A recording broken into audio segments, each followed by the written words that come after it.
Sur les indications de Karine Barbour, le couteau est retrouvé chez Christian, un ancien ami de son mari. Non seulement cette arme correspond à la morphologie des blessures qui ont été constatées sur le corps de Marguerite Lagrave, mais qui plus est, il est encore 12 ans après porteur de l'ADN de Marguerite Lagrave.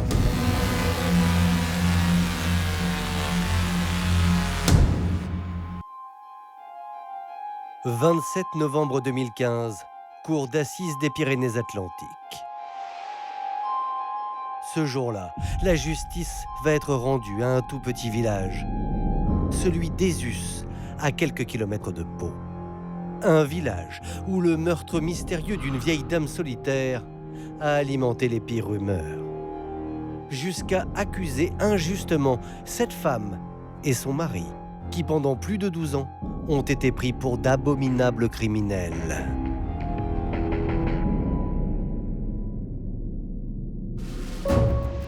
Il découvre le corps de Marguerite. Qui gît dans une mare de sang avec la gorge qui a été transpercée. Elle a les yeux suppliciés, c'est-à-dire que son agresseur lui a enfoncé les 2 doigts dans les yeux. De rumeur en rumeur, on finit par entendre dans ce village que Marguerite avait peut-être des économies. Elle cochait une sorte de pactole. L'inspecteur voulait que je dise que c'était mon mari l'assassin. Dans l'esprit de tout le monde, c'était lui. Ils écoutaient les rumeurs et ils y croyaient, ils avaient peur. Et la rumeur, lorsqu'elle s'installe, c'est catastrophique. « 12 novembre 2001, ce matin-là, à Ezus, petit paradis perdu au milieu des Pyrénées, personne ne s'attend à vivre un terrible drame. Car il y a quelque chose qui cloche en ce matin d'automne. Les volets de la maison de Marguerite Lagrave restent clos. Et la première à s'en étonner est sa voisine. Marguerite, dite Margot, a l'habitude d'ouvrir ses volets à partir de 8 heures. Or là, il est 9 heures, les volets sont fermés. Que se passe-t-il? Qu'est-il arrivé à Margot? Pourquoi ne s'est-elle pas réveillée? Alarmée, une autre habitante d'Ezus vient aussi aux nouvelles. Et les 2 voisines, rongées par l'inquiétude, décident d'agir. Et comme la porte n'est pas fermée à clé, eh bien, elles vont rentrer toutes les 2. Et au moment d'ouvrir la porte de l'habitation, il découvre le corps de Marguerite au pied de l'escalier et quasiment au pas de la porte.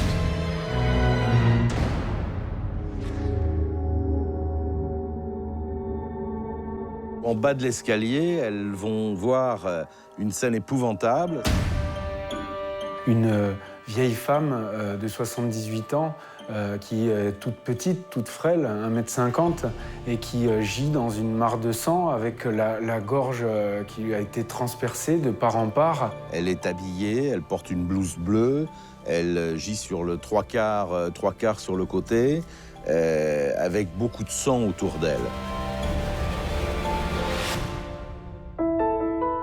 Prévenus par les 2 voisines, les gendarmes de la brigade locale d'Oloron-Sainte-Marie arrivent les premiers sur les lieux, quelques minutes plus tard. Et d'emblée, un premier élément leur saute aux yeux. Il constate qu'il n'y a pas eu d'effraction, la porte est ouverte. Pas d'effraction, mais de toute évidence, le ou les tueurs cherchaient quelque chose. Quand les gendarmes rentrent dans la maison de Margot Lagrave, ils voient que la maison a été dérangée de fond en comble.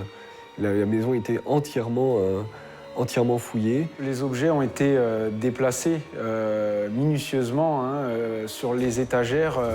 Certains objets sont retournés, les couvercles sont ouverts.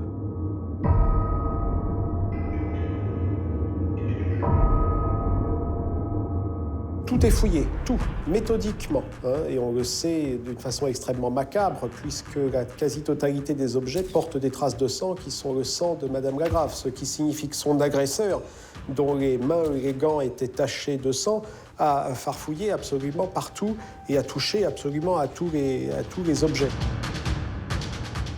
Mais que cherchait donc le ou les meurtriers? Il est un peu trop tôt pour le savoir.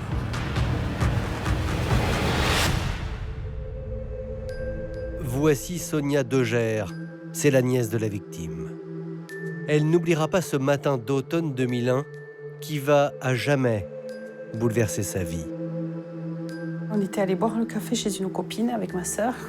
Et c'est la femme d'un cousin qui a téléphoné pour nous dire qu'il y avait eu un souci avec Tati et qu'il fallait y aller vite. Donc on est rentrés. Et là, il y avait les pompiers qui nous ont empêchés de rentrer, qui n'ont pas voulu qu'on la voie. Après, les gendarmes, voilà, pareil. Et en fait, j'ai pas pu la voir. Ni là, ni jamais. Le premier mot qui venait, c'était de dire bon, c'était pour la voler. Mais elle n'avait rien. Et puis, on discutait là-dessus, mais on dit mais c'est pas possible. C'était de l'incompréhension. De l'incompréhension totale. On ne sait pas qui a fait, évidemment. Donc, ça peut être n'importe qui. Et s'ils reviennent, ça, on ne sait pas. Ils l'ont fait une fois, ils peuvent recommencer. Donc, c'était quand même terrible. Ouais, tout le monde avait peur. Un crime dans ce petit village des Us, voilà qui n'est pas banal. Les quelques 600 habitants sont glacés par la nouvelle.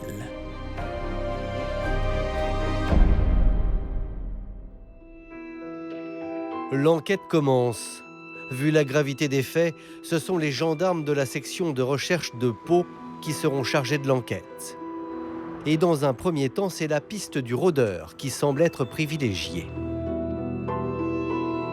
Les enquêteurs, ils ont essayé de regarder, mais toutes les personnes qui, de près ou de loin, ont pu, à cette époque, passer par le village ou passer aux alentours. En vain.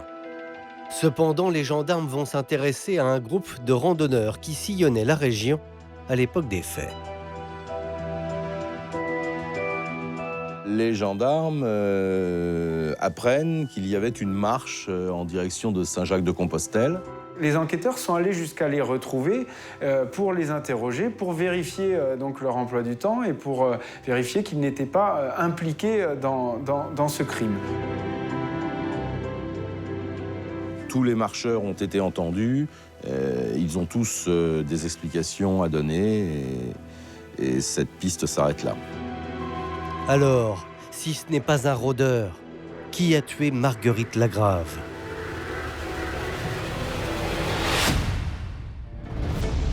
Les gendarmes décident d'entendre un par un tous les habitants de ce petit village des Us. Et ces auditions vont porter leurs fruits. Les gendarmes vont retrouver 3 témoins qui tous affirment avoir vu une Golf noire avec un liseré rouge. Elle a été aperçue par les voisins la veille au soir à l'heure supposée du crime. Ces 3 témoins affirment avoir vu une voiture stationnée à une dizaine de mètres de la maison de Margot, tout phare allumé. Seulement lorsqu'il s'agit de décrire le conducteur, les déclarations des voisins sont beaucoup plus floues.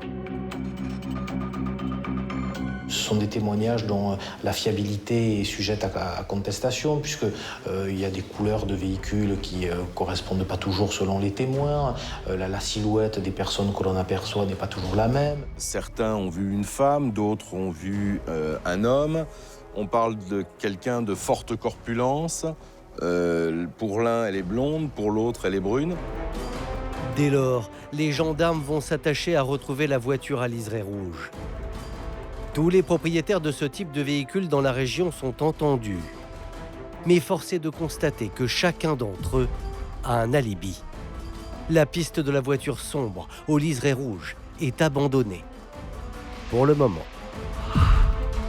Et c'est l'autopsie qui va venir relancer l'enquête.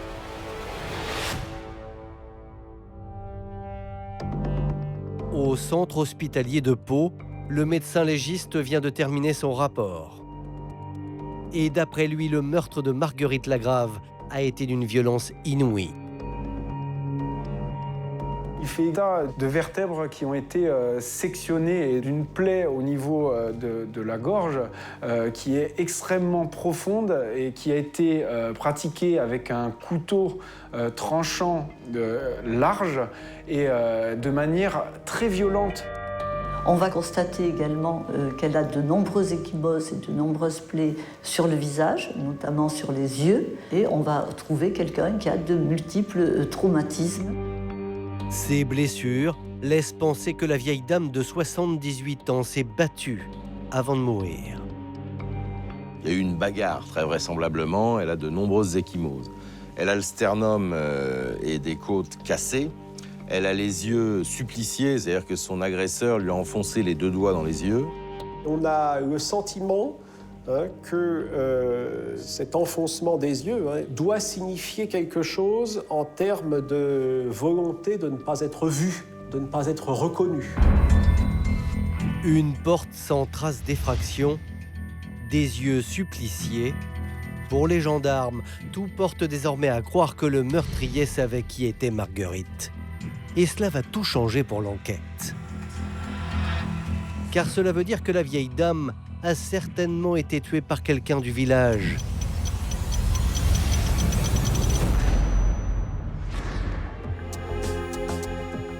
Cela faisait 70 ans que Marguerite vivait ici, à Ésus. Alors forcément, tout le monde la connaissait.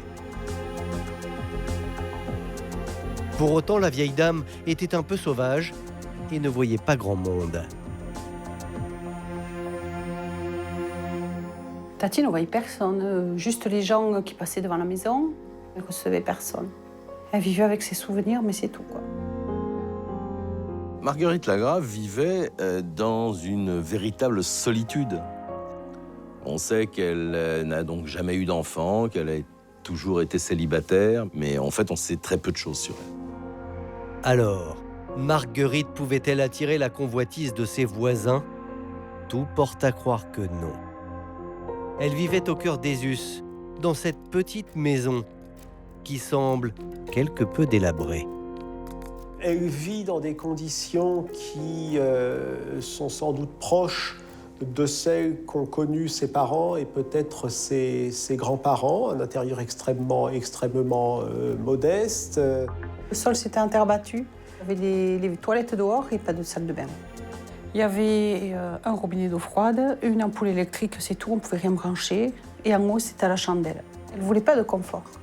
Ses frères voulaient lui mettre le confort, elle n'a jamais voulu. D'après sa famille, Marguerite n'avait donc pas un sou. Seulement, certains habitants du village d'Ésus ne sont pas du tout du même avis. De rumeur en rumeur, on finit par entendre dans ce village que Marguerite Lagrave avait peut-être des économies, peut-être un bas de laine, parce que ces 3600 francs qu'elle touchait à l'époque de pension, on sait qu'elle dépensait pas tout. Finalement, affichant un train de vie si modeste, en réalité, elle cochait une sorte de pactole. Le possible trésor de Marguerite alimente toutes les conversations. Et nombreux sont ceux dans le village qui soupçonnent les membres de la famille de la vieille dame d'en vouloir à son magot. D'ailleurs, les gendarmes ont dans le collimateur un couple. Sonia, la nièce de la victime, et son mari, Bruno. À l'époque du drame, ils avaient des problèmes d'argent. Ils auraient très bien pu éliminer Margot pour éponger leurs dettes. Ils ont décidé qu'on avait des graves problèmes financiers, qu'on ne pouvait pas acheter avec 3 enfants.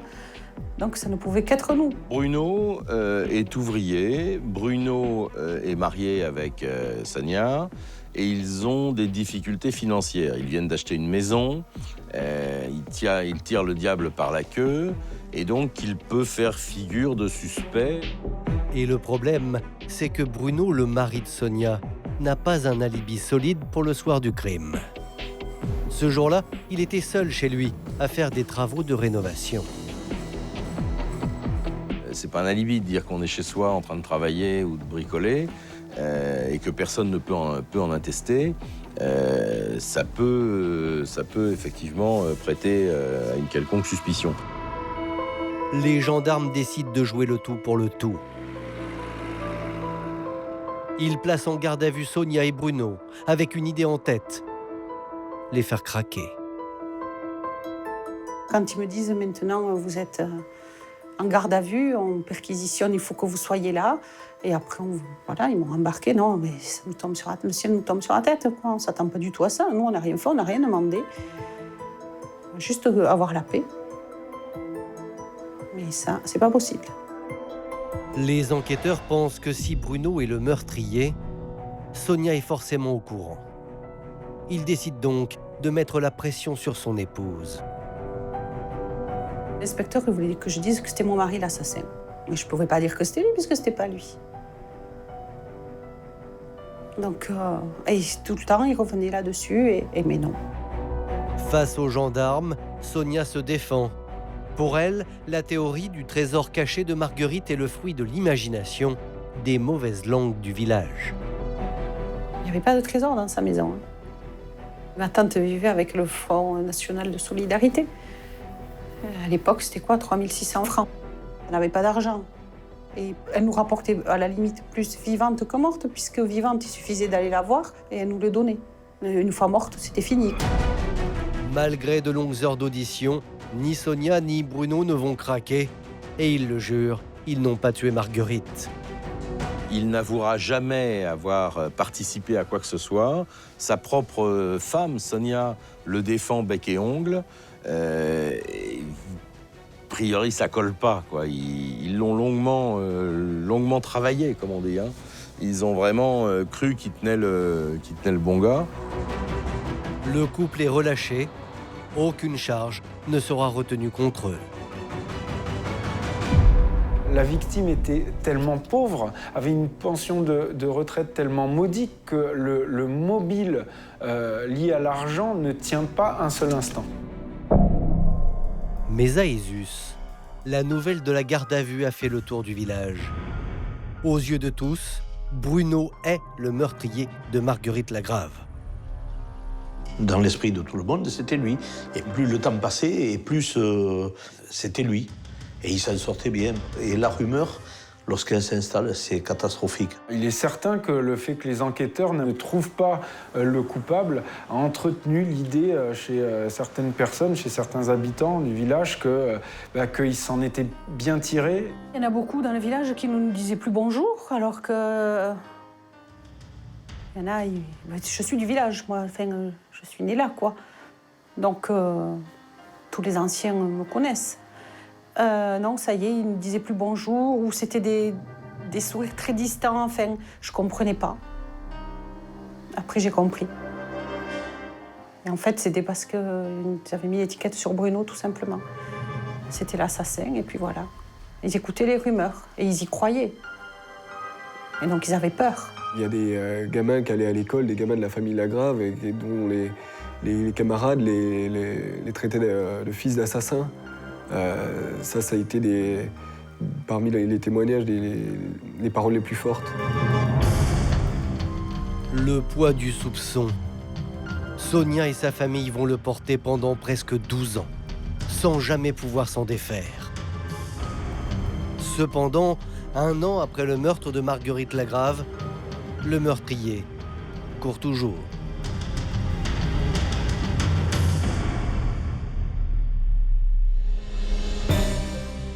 Pendant des années, les gendarmes de la brigade de recherche de Pau continuent de travailler sur ce dossier sans succès.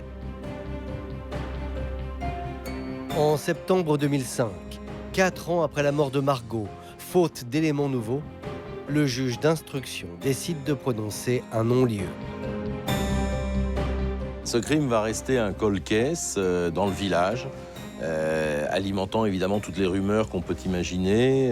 Les uns continuent à être persuadés que c'est Bruno, d'autres ont leurs idées aussi là-dessus. La mort de cette femme reste gravée dans les mémoires des villageois. J'en connais certains qui ont barricadé leur maison, qui ont fait mettre des serrures-de poing, etc.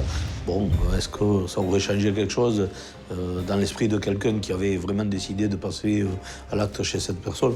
Je ne sais pas, ça on ne peut pas dire. Mais derrière, ça montre quand même que ça arrivait même chez nous.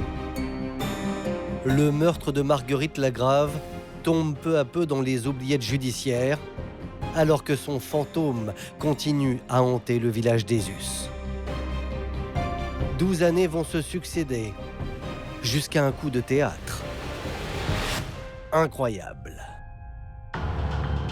Mars 2013, une femme vient se présenter à la gendarmerie de Lacanau, sur la côte atlantique, à 250 km d'Ezus. Elle vient déposer plainte.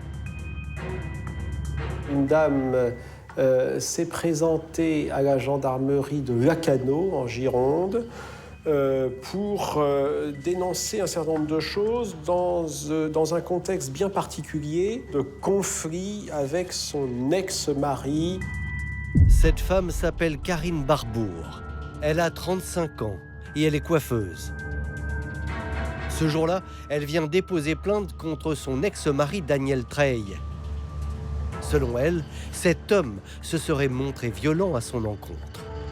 Et la jeune femme se dit en danger.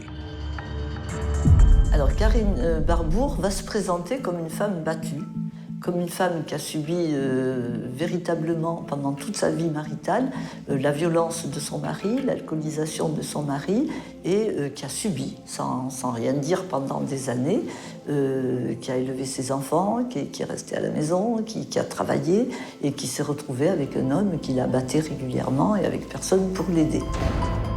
Et la mère de famille, devant les gendarmes, va plus loin. Elle va révéler un terrible secret. Karine Barbour va dire à cette femme gendarme qu'elle est menacée de mort, qu'elle a peur pour sa vie, parce que son mari est un tueur.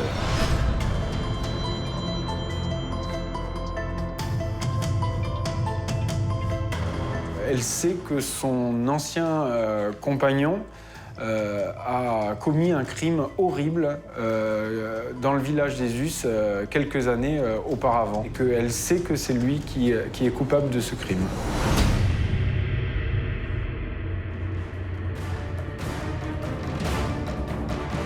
Ce jour-là, Karine repart de la gendarmerie de Lacanau, persuadée qu'avec ces révélations, les gendarmes vont s'occuper de son ex-mari, Daniel Treille.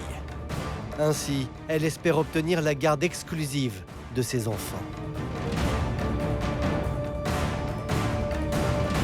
Le 28 mars 2013, le parquet de Pau est aussitôt avisé de ces nouveaux éléments. Le procureur de la République décide alors de rouvrir le dossier Marguerite Lagrave.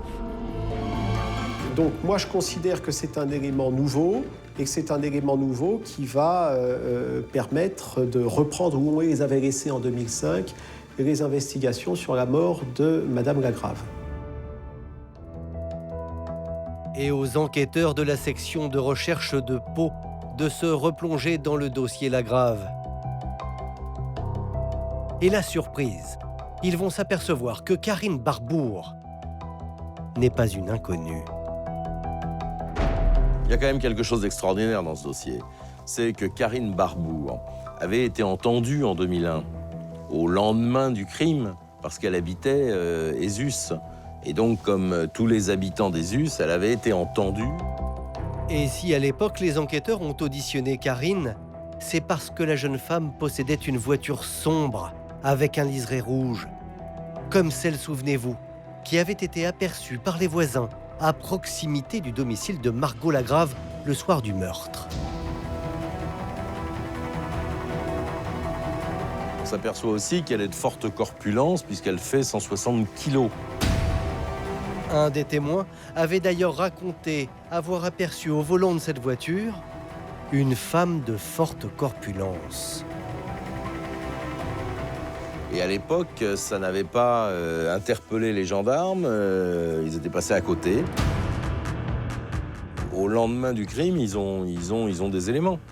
Je ne suis pas capable de vous expliquer comment ils ont pu passer à côté de ça. C'est incompréhensible. Tout était devant leur nez. Une habitante d'Ezus, Karine, avec une morphologie qui ressemble à la description faite par les témoins. Une Golf au liseré rouge. 12 ans après le crime sauvage de Marguerite Lagrave, les éléments du puzzle commencent à se mettre en place. Dans le petit village, tout le monde connaît Karine Barbour et son mari Daniel. Ils vivaient à Ésus. Et de l'avis de tous, ce couple un peu spécial n'a jamais su s'intégrer à la population. Lui est décrit comme un ouvrier manutentionnaire. Il est sous curatelle. C'est un homme dont la vie est une existence précaire. Il faut savoir qu'elle va se marier donc avec Daniel Trey, qui est son premier amour. À 22 ans, elle se marie, elle n'a connu personne d'autre que Daniel Trey. Elle a une personnalité qui donc correspond un tout petit peu à cela, c'est-à-dire quelqu'un qui est recentré sur sa maison, sur son couple, puis ensuite sur ses enfants, et qui n'a pas véritablement de vie sociale à l'extérieur. En fait, c'est un tyran, cette femme. Elle va le chercher dans le bistrot alors qu'il est avec ses copains en train de boire un coup. Elle le sort manu militari du café quand elle considère qu'il y a passé trop de temps. Elle n'hésite pas à l'assommer à moitié avec un tuyau d'arrosage quand il est avec son voisin à discuter trop longtemps. En 2001, l'année du drame, Karine et Daniel avaient 2 enfants en bas âge. Et à cette époque, le couple était financièrement au bord du gouffre. On sait que dans les mois qui précédaient les faits, le couple était en proie à des difficultés financières. Karine Barbour dépensait sans compter. Elle était un petit peu la Madame Bovary de la vallée d'Aspe. Alors, la rumeur alimentée par les gens du village concernant le bas de laine de Marguerite leur aurait-elle donné des idées? Le trésor de Margot était-il la solution à leurs problèmes? C'est en tout cas pour les enquêteurs le mobile qu'il manquait. En juillet 2013, les gendarmes décident donc de placer sur écoute Karine Barbour. L'objectif, en savoir plus sur cette femme et sur son ex-mari. Et les enquêteurs vont découvrir que les 2 anciens amants sont vraisemblablement impliqués dans le crime. Comme en témoigne une conversation téléphonique entre Daniel et Karine. Elle explique à Trey qu'elle a rendez-vous à la gendarmerie. Elle lui dit, tu sais, pour le meurtre. Donc, on l'entend mal, mais on sent qu'il y a un moment de recul. Et il dit, ah oui, et quoi? Qu'est-ce que tu vas dire? Elle dit, mais oui, tu sais bien, le meurtre, celui de Margot Lagrave en 2001. On voit Karine Barbour qui essaye de faire chanter Daniel Trey en lui rappelant de manière, mais en jouant quasiment, avec des mots un peu crus. Mais tu te souviens, la petite vieille, hein, le meurtre, je vais raconter. Et lui a cette réponse extraordinaire. Il lui dit n'oublie pas que tu étais avec moi et que tu es aussi mouillé que moi. Pour les enquêteurs, cela ne fait plus aucun doute. Karine Barbour ne leur a pas tout dit. Et la suite de l'enquête va dresser un portrait de cette mère de famille assoiffée par le désir de vengeance. En effet, les écoutes n'ont pas fini d'étonner les gendarmes. Il y a 2 autres conversations qui ont été interceptées dans le cadre des écoutes téléphoniques qui sont très intéressantes pour l'enquête. La première, c'est lorsqu'elle appelle une journaliste de Sud-Ouest en lui disant qu'elle a un scoop. Cette journaliste, la voici, Elisa Kazkara. Elle se souvient parfaitement du jour où Karine Barbour l'a contactée. Elle voulait me parler d'une très vieille histoire, très vieille affaire qui s'était passée à Ésus en 2001, à savoir le meurtre d'une vieille dame. Elle a poursuivi la discussion en m'expliquant que elle était elle-même en fait menacée par la personne qui avait commis ce crime, à savoir son ex-mari, qui l'avait visiblement menacée de lui faire la même chose qu'à la vieille. Karine Barbour explique à la journaliste qu'elle a déjà dénoncé Daniel Trey auprès de la gendarmerie. Sans résultat. C'est pourquoi elle choisit maintenant d'alerter la presse. Et la jeune femme ne va pas s'arrêter là. Elle va également tenter de faire peur à Daniel Treille en le dénonçant pour le meurtre de Marguerite auprès de sa propre famille. Elle va appeler la mère de son ex-mari, donc la maman de Daniel Treille. Et là, elle se fait passer pour la journaliste de Sud-Ouest, qu'elle vient d'avoir au téléphone d'ailleurs, en lui disant voilà, je suis journaliste à Sud-Ouest, j'ai besoin de renseignements concernant votre fils, parce qu'il est mêlé dans une affaire de meurtre à Ésus. La jeune femme ne sait pas qu'elle est sur écoute. Et elle ne sait pas non plus que les gendarmes enquêtent sur le crime de Marguerite Lagrave. Convaincus que Karine Barbour et Daniel Treille sont impliqués dans les faits, les enquêteurs vont abattre leur dernière carte.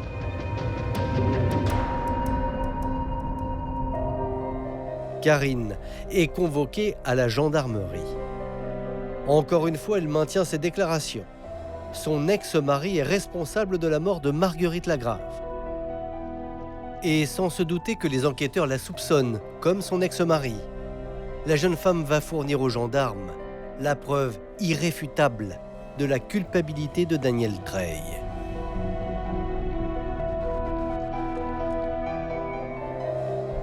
Elle va donner des précisions sur l'arme qui était un couteau que le couple possédait, qui avait été acheté en Espagne par elle-même, à titre de cadeau, dit-elle. C'est une arme qui est de taille assez importante. Et elle va donner une précision, à savoir que ce couteau a été, après le meurtre, a été offert à un ami par Daniel Treille comme cadeau. Et les gendarmes vont se rendre au domicile de cette personne et vont effectivement retrouver ce couteau. Sur les indications de Karine Barbour, le couteau est retrouvé chez Christian, un ancien ami de son mari. L'arme est expertisée et les résultats sont sans appel. Non seulement cette arme correspond à la morphologie des blessures qui ont été constatées sur le corps de Marguerite Lagrave, mais qui plus est, il est encore 12 ans après porteur de l'ADN de Marguerite Lagrave. C'est quelque chose d'incroyable, c'est qu'on retrouve sur le couteau l'ADN, évidemment du sang de la victime, mais également des traces d'ADN de Daniel Treille. Et donc cette arme du crime va permettre de le confondre et de forger, en tout cas chez les enquêteurs, une certitude sur son implication dans le crime. Le 9 septembre 2013, Daniel Treille est placé en garde à vue. Et immédiatement, l'homme va soulager sa conscience. 12 ans après le crime, il va livrer le récit de cette nuit sanglante de novembre 2001. Celui d'un homme aux abois, poussé à bout par sa propre femme. Il dit surtout que c'est elle qui lui a dit « Bon, maintenant, on n'a pas d'argent, il faut faire un casse, on va aller chez Margot. » Elle va lancer cette idée, elle dit « Il y a de l'argent, je connais une dame qui a de l'argent, on va y aller, il n'y a aucun risque. » Et elle commence à lui mettre cette idée en tête. Une date est fixée et un scénario se met en place.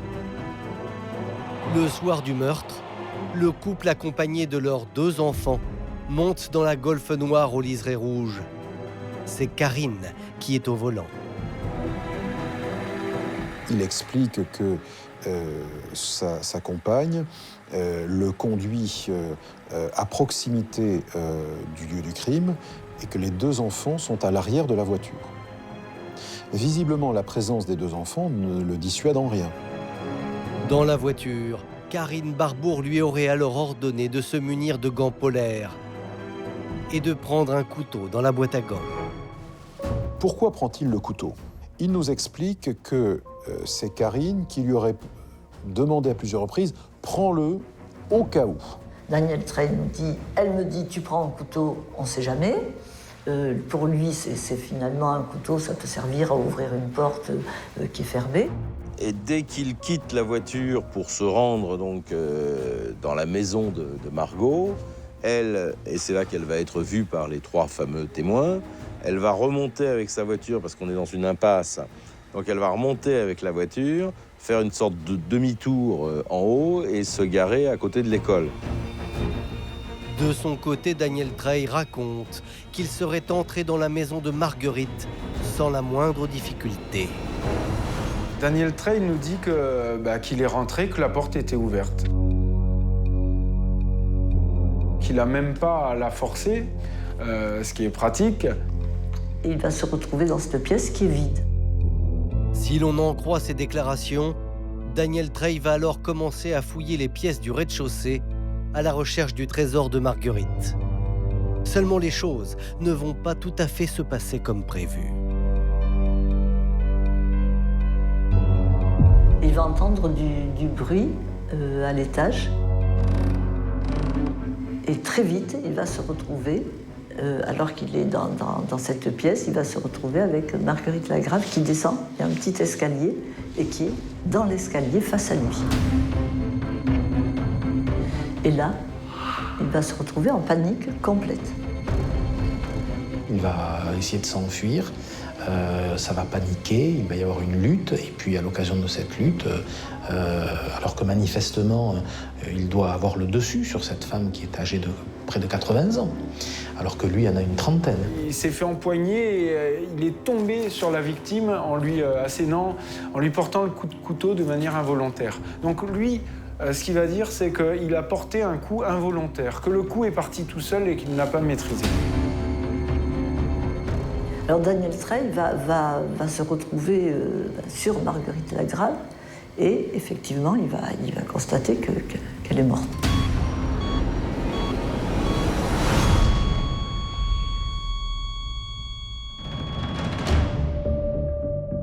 Dans les locaux de la gendarmerie, Daniel Treille ne peut expliquer pourquoi, à ce moment-là, alors que Marguerite gît au milieu d'une mare de sang, il continue sa basse besogne. Il va se relever, et là, je crois que ce qui reprend le dessus, c'est finalement l'emprise de Karine Barbour, parce qu'il va dire « il faut que je ramène quelque chose ». C'est ce qu'il dit « il faut que je ramène l'argent, il faut que je ramène ce qu'il fallait que je ramène ». Et il va fouiller la maison, et notamment l'étage. Il va monter à l'étage et il va fouiller les tiroirs, il va fouiller les meubles, et on va retrouver effectivement des traces de sang sur le mobilier ou sur le sol de la maison de Marguerite. Mais voilà, Daniel Treille dit ne pas avoir trouvé l'argent de Marguerite.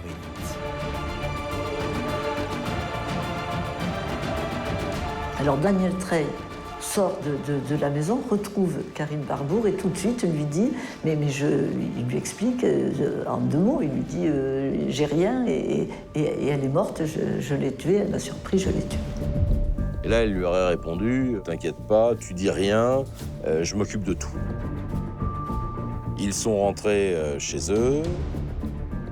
Le lendemain matin, ils vont se débarrasser à la fois des gants en polaire, enfin de tout ce qu'il avait sur lui pour commettre ce cambriolage. Ils vont à la déchetterie du coin.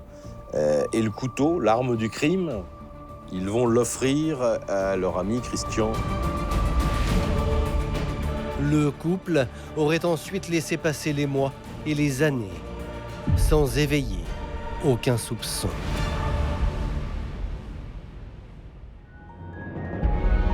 Le 11 septembre 2013, Daniel Treille est mis en examen pour meurtre.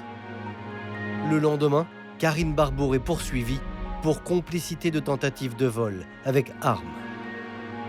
Tous les deux sont incarcérés à la maison d'arrêt de Pau.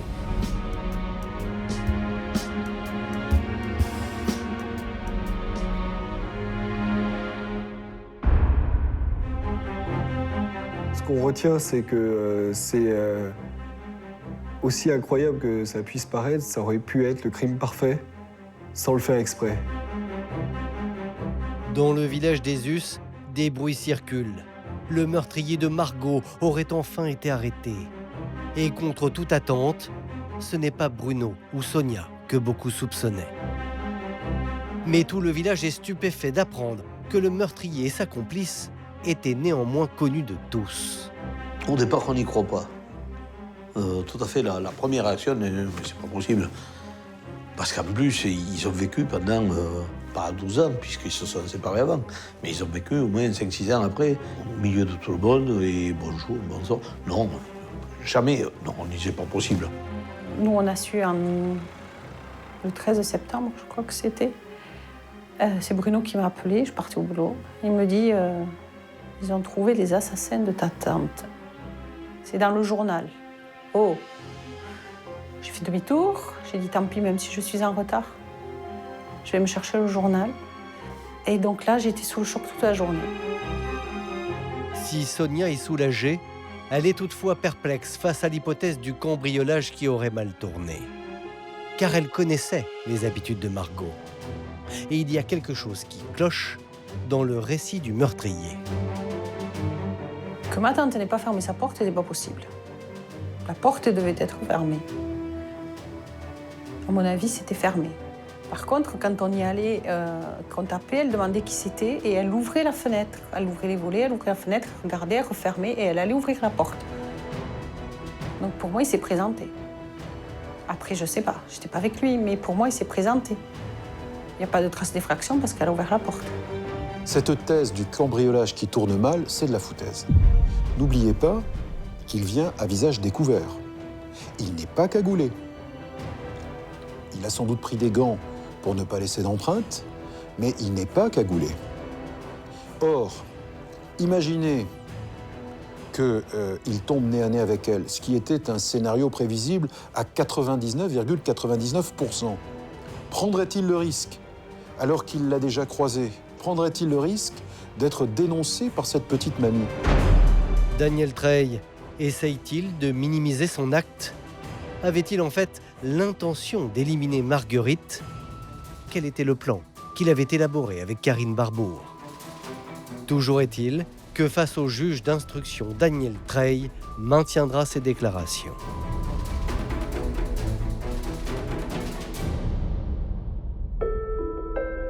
Le procès de Karine Barbour et Daniel Treille s'ouvre le 27 novembre 2015 devant la cour d'assises des Pyrénées-Atlantiques. Les habitants du petit village d'Ezus se sont déplacés pour l'occasion. Vous aviez tout un village, toute une vallée qui assistait, et toute une famille bien évidemment, mais qui a assisté au procès parce qu'on sent qu'il y a une sorte de délivrance, de voir enfin les véritables coupables identifiés et poursuivis, jugés. Donc je crois que ça, les habitants en avaient besoin quelque part pour tourner la page et pour retourner à une vie normale. Pour Sonia, celle qui au départ a été accusée, ce procès est une délivrance. Il n'y a plus d'angoisse demain, j'irai en prison parce que demain, on ne peut pas nous dire que c'est nous, non, c'est pas nous. Non, non. Pour cette affaire-là, non, c'est fini. Mais après, on se dit qu'avec une rumeur, on y est vite. Dans le box des accusés, Karine et Daniel Treille n'ont plus aucun regard l'un pour l'autre. C'est un procès qui s'annonce difficile parce qu'on a bien l'impression qu'il va y avoir des rapports de force très, très tendus entre les deux accusés. Le couple s'est complètement disloqué. Karine Barbour et Daniel Treille ne se parlent pas, ils n'échangent pas un mot. On sent qu'il y a un froid glacial. C'est sûr que c'était quelque chose d'assez impressionnant de les voir ne pas échanger un regard, ne pas échanger une parole et de les voir braquer l'un contre l'autre, mais en même temps avec leur destin scellé pendant la cour d'assises. On avait encore devant nous et Daniel Treille et Karine Barbour, et ce fameux troisième personnage qui était le couple qu'ils formaient, cette espèce de couple assez mystérieux. Face aux jurés, Karine Barbour et Daniel Treille vont camper sur leur position. Karine Barbour, elle s'exprime facilement, et elle s'exprime peut-être d'autant plus facilement que Daniel Treille s'exprime difficilement et peu. Au cours du procès, elle reste sur la ligne qui a été la sienne. Son mari était un alcoolique invétéré pendant le temps de leur mariage. Il était parfois violent. Elle était plutôt soumise et faisait ce qu'on lui demandait de faire. Et c'est comme ça que ça s'est passé. Bon, tout le dossier dit le contraire, mais elle s'est tenue à cette version. Le procès de Karine Barbour et Daniel Treille prend fin le 1er décembre 2015. Au terme d'un délibéré de 2 heures, les jurés rendent leur verdict. Daniel Treille est condamné à 20 ans de prison pour meurtre. Karine Barbour écope de 13 ans pour complicité de tentative de vol. Pour moi, le meurtre d'Esus, et au vu de ce qui s'est passé pendant tout le procès, c'est un crime gratuit commis par des gens qui ont cru qu'ils allaient trouver un magot chez la personne, mais la plus humble, la plus modeste et la plus pauvre de tout le village. Donc c'est quelque chose d'absolument gratuit, idiot et bête. Karine Barbour et le parquet font immédiatement appel de la décision. Il y aura donc un nouveau procès.